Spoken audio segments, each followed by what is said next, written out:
a nós através de Atos dos Apóstolos, né? Vimos, por exemplo, aí Adventistas do sétimo dia, que tentam judaizar o povo de novo, né? Vemos aí Testemunho de Jeová também, que foge muito das características apresentadas pela doutrina central, a espinha dorsal doutrinária da igreja. Documentos em hebraico, aramaico e grego também alimentaram as fontes de Atos dos Apóstolos, né? Então finalizamos aí as diversas fontes que alimentaram a composição desta obra magna da história do cristianismo, Atos dos Apóstolos, tá certo? Na continuidade temos aí, ó, acerca do autor. Vamos ver aqui, autor, página 44, né? Os pais da igreja, sim, pode falar? Essas imagens aí geralmente é da igreja católica. Isso, a gente é fornecido mais pela igreja católica. Por que toda imagem tem esse pessoal? Essa áurea aqui, ó, essa auréola. Essa áurea, isso aqui. Observe na forma da mão. Até hoje sim, o padre usa isso aí. Verdade. Tem uns que estudam que diz que ali foi em 666. Não, isso aí é especulação. Especulação. Isso essas pinturas. Até hoje o padre, que eu fui no casamento último da igreja católica, e o padre até hoje ainda usa dessa forma para fazer. Esse gestual, né? Gestual, mesmo. Eu sei. Eu fiquei observando e ele faz isso. Eu sei. Eles adotam esse gestual como um resquício da tradição bizantina. Então a tradição bizantina, a arte bizantina ligada ao cristianismo, implantava essa imagem de austeridade, essa profunda austeridade. Você vê um Cristo, a partir de um quadro bizantino, você vê uma imagem muito austera. Então você vê essa característica. O Cristo deles tem essa mesma forma. Tem essa mesma forma, exatamente. Então eles têm esse tipo de arte, está tentando transmitir essa característica muito austera, né, como alguns dizem. E esta áurea aqui em torno da cabeça dele é descrevendo a presença divina com esse personagem. Então não é um personagem qualquer, é um personagem que está imbuído de uma presença divina junto com ele. Então a gente toma emprestado deles porque não há foto de Lucas, não há foto de Marcos, não há foto de João. A gente toma somente como uma figura ilustrativa, né? Uma figura representativa. E principalmente que ele traz aqui um códex na sua mão, né? Então mostrando que ele uma possível imagem para Lucas e a associação principalmente com o códex que ele traz na mão, com o livro, né? Que é o que nos interessa, o Lucas enquanto autor. E aí vemos a fisionomia, aproxima-se, né? A fisionomia é uma característica greco-romana. O que peca nessa arte religiosa católica antiga é quando eles tentam pintar Cristo como um europeu, que na verdade é mais um recurso artístico da época do que propriamente uma tentativa de descrição dele. É um recurso que eles usavam para aproximar mais aquele povo deste personagem, fazer com que esse personagem seja parecido com eles. Então se você pega Jesus tal como as características de uma pessoa da Palestina da época, e você vai apresentar Jesus a um escandinavo, ele não vê naquele Jesus uma proximidade com ele, vê muita distância. Então existe uma estratégia psicológica nisso, em pintar ele de acordo com aquela pessoa, para aquela pessoa se sentir mais próxima dele, mais afinidade com aquela imagem. Então tem uma sacada esperta aí por trás disso. A gente usa só ilustrativamente. Até tem uma boa intenção, né? Uma intenção de aproximar com aquele personagem. Mas o problema é o seguinte: peca com a verdade, né? Porque Jesus dificilmente teria olhos azuis e cabelo liso. Dificilmente, cabelos compridos ainda. Então essa imagem é improvável. Agora tem outra questão: o Jesus físico. Existe um grande mistério de Deus em não ter sido preservado uma imagem do Jesus físico, um quadro, uma escultura. Eusébio de Cesareia, na história eclesiástica, ele apresenta algumas narrativas de pessoas que preservaram durante algum tempo o que ele chamou de pintura, uma pintura de Cristo Jesus. Então ele fala que algumas pessoas durante algum tempo preservaram uma pintura descrevendo a fisionomia de Cristo. Agora é muito interessante que isso tenha se perdido na história, porque Jesus não tem raça. O Jesus que nós servimos, ele não tem raça, ele não tem cor, ele não tem etnia, ele é Deus. Então Deus não tem raça. Deus, ele é o pai de todas as raças. Aproximar ele mais de uma raça, mais de uma do que de outra. inútil. Então você vê, existe um mistério do Espírito Santo em essas imagens se perderem. Se perdeu imagem, se perdeu quadros, se perdeu tudo. Exatamente para que esse Jesus seja Jesus universal, tal qual ele é. Aquela figura humana era o Cordeiro de Deus que tira o pecado do mundo, era o Cordeiro de Deus para o sacrifício. Aquele corpo humano era o Cordeiro para o sacrifício. O que chega para nós é o Jesus ressurreto, que é o Jesus Deus, que é o Jesus que está acima de todas as raças, é o Criador delas. Os pais da igreja atribuem também esta obra a Lucas, o médico amado. Aí temos evidências externas acerca da autoria dele. É o cânon muratoriano, como já foi afirmado, né, que fala acerca do Evangelho de Lucas, claramente, e também fala de Atos.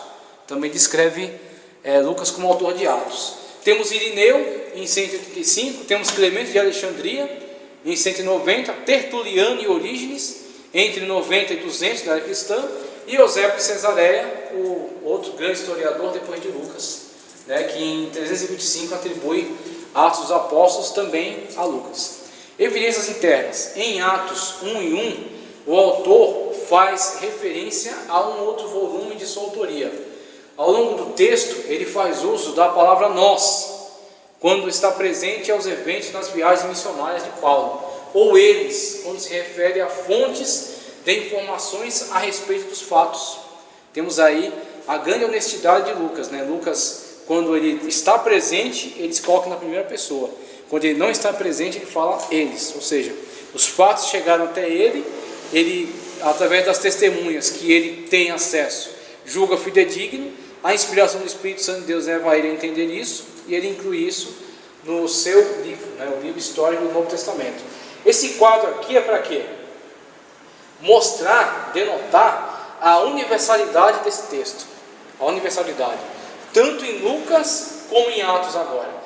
Os dois textos apresentam a característica universalista muito forte. Por exemplo, ao descrever o Pentecostes, as nações que estavam em contato no dia do Pentecostes. Vemos aí todo um projeto de Deus para tirar o evangelho do arraial do judaísmo e espalhar essa semente por todo mundo, de forma mais rápida. Quando, por exemplo, vemos Paulo na cidade de Coríntios, escreve para Roma. Quando ele escreve para Roma, ele está escrevendo para uma igreja que já existe. E aí existem as teses em torno da fundação de Roma, da fundação da igreja em Roma. Uma das teses levantadas da fundação da igreja em Roma, e que são fortes também, é que a igreja de Roma foi fundada por forasteiros romanos, prosélitos, que estavam aqui no Pentecostes, que ouviram a primeira pregação de Pedro, que foram batizados e levaram o evangelho para a sua cidade. E a igreja cresceu, se desenvolveu e futuramente foi alvo do ensinamento do apóstolo Paulo. Vemos aí o universalismo descrito em Atos dos Apóstolos. Evidências internas. Em Atos 1:1, o autor faz referência a um outro volume de sua autoria. Então ele diz que já escreveu e agora novamente escreve para complementar a sua obra. Então vemos aí dando evidência do outro livro que ele tem escrito, que foi o Evangelho. Ao longo do texto, ele faz uso da palavra nós, quando está presente aos eventos, nas viagens missionárias de Paulo, ou eles, quando se refere a fontes de informação a respeito dos fatos.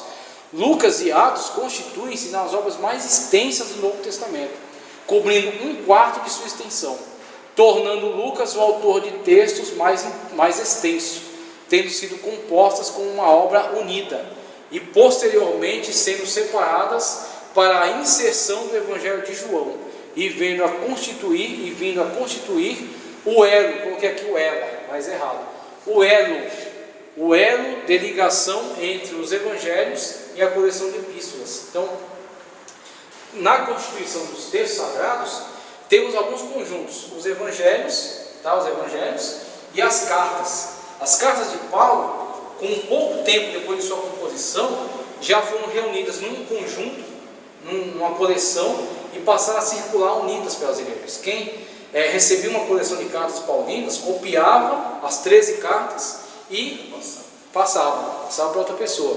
Então circulava como um conjunto, os evangelhos circulavam como outro conjunto. E aí temos o livro de Atos associado a Lucas. Quando se reúne os textos num cânon, inteiro, o livro de Atos é colocado como uma junção entre evangelhos e cartas. E aí temos o livro de Atos é deslocado, separado de Lucas, insere-se João, temos 3 sinóticos, João, Atos. Atos vai fazer a ligação entre os evangelhos e as cartas. E aí com isso temos uma sequência lógica na leitura. Evangelhos, livro de história do cristianismo, Atos, e depois cartas, descrição doutrinária e fechando com Apocalipse. Tá? Atos dos Apóstolos, história e desenvolvimento da igreja primitiva. E aí temos aqui, nesse trecho, falamos do autor, falamos das evidências externas, falamos das evidências internas também, tá? E agora, extensividade em Lucas também, conteúdo e tema principal, e agora propósito, tá? Vamos para o propósito, página 45. Dentre os propósitos do livro de Atos dos Apóstolos, temos aí história e desenvolvimento da igreja primitiva. No objetivo de traçar a história e o desenvolvimento da igreja, ele elencou 2 personagens principais, como nós vimos já, a espinha dorsal doutrinária do cristianismo, da igreja, Paulo e Pedro. Pedro, ele teve alguma atuação missionária, mas muito menor do que a de Paulo. Paulo teve uma atuação missionária extensa, e principalmente voltada para os gentios. A tradição diz que Pedro, tendo começado a pregação na Judéia, vai terminar seu ministério em Roma, onde João Marcos recolhe as narrativas dele, as pregações dele, e constrói o primeiro evangelho, que passa a circular pela Itália, a circular pelas comunidades cristãs da época, e assim constituindo sequencialmente o evangelho de Marcos, Mateus, Lucas depois. E com relação a Lucas, o evangelho e Atos são, na verdade, obra da pesquisa dele. Evangelho pesquisando outros evangelhos, e Atos registrando os fatos históricos. Alguns dos fatos com a presença dele, e outros fatos que ele recebeu como narrativa. Então, dentre o itinerário que Lucas traça ao construir a sua narrativa histórica, podemos seguir pela trajetória das missões de Paulo. Então, Lucas descreve essas regiões aqui. Lucas não fala nada do Egito. Ele menciona uma comunidade importante no Egito por causa de um pregador que havia lá, Apolo, que vai compartilhar com Paulo o ministério em Coríntio, e depois em Éfeso também, que era um outro grande pregador de uma comunidade cristã. Mas o foco de Lucas não é Alexandria no Egito. Então você vê, ele nem descreve como era a igreja lá, como era a região. O foco de Lucas vai exatamente na linha das missões, do itinerário das missões de Paulo. Então vemos Lucas escrever Antioquia, vemos aqui o início de tudo, com Jerusalém, a ascensão de Cristo, Pentecostes, o evangelho se espalhando por essas terras, chegando até Antioquia, de Antioquia a missão. Aí Lucas descreve a chegada em Chipre, na área de Chipre, Salamina, Pafos, depois as regiões pelas quais eles passaram, o primeiro itinerário missionário, o segundo, mais extenso, chegando até a região da Europa, aqui é a Grécia, Europa, as igrejas fundadas por eles, e por fim, o itinerário vai até Roma, quando Lucas encerra sua narrativa falando acerca da prisão de Paulo. Agora passou o tempo da vida dele viajando para viajando, exatamente, por esses itinerários aí. Não tinha mulher, não tinha família, Dedicaram-se inteiramente a isso aqui. Aí o que acontece? Com relação às narrativas de Lucas, temos uma questão aí. Lucas, ele chega juntamente com Paulo a descrever a sua prisão em Roma. Mas o que acontece? Paulo, na segunda carta de Paulo a Timóteo e a carta de Paulo a Tito, Paulo fala de cidades que não estão presentes em Atos. E aí onde surge, através do estudo da teologia, você vê que existe a possibilidade de Lucas ter encerrado sua narrativa com Paulo preso. Mas Lucas ou ter interrompido sua narrativa, ou ter até morrido, e Paulo, depois dos eventos descritos em Atos, ter sido libertado mais uma vez e ter feito uma quarta viagem. Quando Paulo menciona, por exemplo, que ele deixa Tito em Creta, e ele menciona que Timóteo vai dar início, dar continuidade ao ministério em Éfeso, que era um grande centro do cristianismo na época. Então temos a narrativa de Lucas chegando até a prisão de Paulo em Roma, e depois disso alguns eventos que não são descritos por ele, por motivos que talvez tenha relação com a sua morte. Fatos importantes da vida de Cristo são narrados. Fazer apologia é um objetivo da obra dele, fazer apologia da fé cristã e da sua verdade histórica. Então Lucas está querendo eliminar a possibilidade de haver uma distorção da história. Com isso, ele se empenha em elaborar esse texto, o texto de Atos dos Apóstolos. Atos dos Apóstolos, diferentes locais têm sido apontados como possíveis locais onde Atos foi composto. E aí temos duas questões para o livro de Atos. O livro de Atos é completamente diferente do Evangelho. O Evangelho está ligado a um apóstolo em um lugar, uma comunidade que está vinculada a ele. Então um apóstolo está numa cidade, ele está sediado ali. Em torno dele tem uma grande comunidade de igrejas que estão vinculadas a ele, debaixo da autoridade dele. Então o foco de atuação dele é aquela. Atos dos Apóstolos, como você mesmo viu no mapa passado, ele está ligado ao itinerário que foi seguido pelos apóstolos na propagação do Evangelho. Então ele não tem uma sede. Não, Atos foi escrito aqui. Atos foi escrito ao longo de um itinerário, de uma vida, de uma missão. Então temos aí trechos de Atos escritos aqui na região da Ásia Central, né? Então Atos 13 ao 15, por exemplo, pode ter sido escrito aqui. Na região aqui perto de Éfeso, Atos 18 ao 21, né? Inclusive a carta aos Efésios também, escrita aqui na região de Éfeso. Temos a parte de Atos que fala sobre a igreja na Grécia, né? Corinto, as outras igrejas lá presentes no território grego. Então Atos 15 ao 18 pode ter sido escrito aqui na Grécia. E finalmente Atos 21 ao 28 escrito em Roma, descrevendo Paulo na prisão, no aprisionamento de Roma. Então o livro de Atos está espalhado ao longo de todo esse território aí, as possibilidades de locais onde ele foi escrito. Data de composição: antes de 90 depois de Cristo, pela ausência de uma institucionalização dos sacramentos. Então o que é isso? Essa institucionalização, quando você pega as igrejas e elas estão reunidas numa mesma liturgia, uma mesma forma de culto, uma mesma forma de adoração, uma mesma forma de vida, de ação, de atitude. Então elas estão todas vinculadas a um mesmo tipo de atitude. Temos uma institucionalização, é uma instituição com um líder. É o que não acontece em Atos. Logo depois do primeiro século, quando vem Clemente de Alexandria, vem os primeiros pais da igreja, vemos a igreja unificada, com fortes lideranças. Depois disso aqui, a igreja vai ter pelo menos 4 cidades que vão assumir as lideranças: Alexandria, Jerusalém, Antioquia e Roma. São as 4 principais cidades do cristianismo. E a cristandade vai estar ligada a esses líderes. Então quer dizer, a forma como as igrejas vivem, praticam a fé, praticam a ceia do Senhor, os batismos, a pregação, o ensino, vai estar mais ou menos igual, né? Vai estar institucionalizado, ou seja, vai ser sistematizado. Com Atos isso não acontece. A igreja de Corinto, a única coisa que ela tem a ver com a igreja de Roma é que é o mesmo Jesus. O Jesus que é pregado em Corinto é pregado em Roma, mas os hábitos, a forma de culto, a liturgia, a pregação, o ensino, a forma como se prega é outra coisa. Cada igreja dessa aqui tem uma característica diferenciada: a igreja romana, a igreja de Corinto, né, que é a igreja grega, a igreja de Éfeso, né, a igreja de Jerusalém. Cada igreja tem um aspecto singular, diferente. Então vemos, com essa heterogeneidade de liturgias, vemos que Atos não pode ter sido escrito depois de 90. Ele não descreve a institucionalização da igreja, a sistematização geral pela qual a igreja passa.